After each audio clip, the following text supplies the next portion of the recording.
Assalom kichik do'stlar. Harflar tartibi bo'yicha sanaganda 5-o'rinda turadigan Re oilasi sizni kutib turib etibdi. Undaqda boshlandik. Yolg'iz Re. Ulanma Re.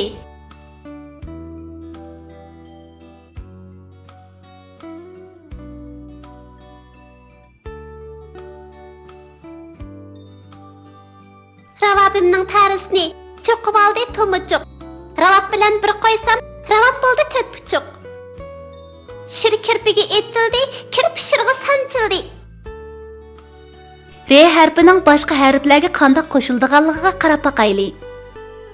Re'ga a ni qo'shsak, ra bo'ladi. Re a ra. Re'ga a ni qo'shsak, ra bo'ladi. Re a ra. A Re ar. Te a ta re tar. Ağa ra'ni qo'shsak ara bo'ladi. A re ara ara. Ağa narni qo'shsak anar bo'ladi. A ne anare nar anar. Burkutning rasm sizishi. Burkutning rasm kursiga qatnashayotganiga xeyli kunlar bo'lgan ekan. U rasm sizishni bakda yaxshi ko'rdi ekan. U dars oraliqida raketa, ravaq qatorliqlarning rasmini sizib bo'lgandan keyin yana nima sizishni zodli bilmayapti. Bir kuni o'rmonlikqa berib sizadigan obyekt topolmay xiyol surib o'ltirsa, o'rmon ichidan bir sher chiqib kelib, bir quram tosh ustiga chiqib uxlab qoldi. Fursatni g'animat bilgan Burkut darhol sherning uxlab yotgan qiyofatini sizishga boshlabdi.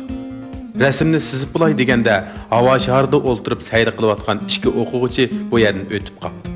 Ular Burkutning rasm siza oladiganligiga hayron qilib, uning rasm sizishini aniqroq ko'rish uchun aslagan ekan. Sher uyg'onib ketibdi-da, g'alati havo shaharini ko'rib badar qechibdi. Burkut rasmni bitirmaganiga afsuslanib, "Sher aka, to'xta! Men texi rasmni sizib bo'lmadim" deb Sherning kaynidan qo'labdi. Sher havo shaharidan bakli qo'rqib ketganlikdan udulidagi yo'g'on bir daraxtga jang'ida usib yiqilibdi. Tishlarimi sunib ketibdi. Shundan keyin Sher hargiz sirtda uxlab qolmaydigan bo'ldi. Burkut bo'lsa, ta hozirgacha chal rasmni bitirib olish uchun heliqi quram toshning yanida Sher qachon kelib tosh ustida uxlaydi ekan deb uni saqlab, qalamini siyog'ichilab, engakini yo'lab o'ltirarmish.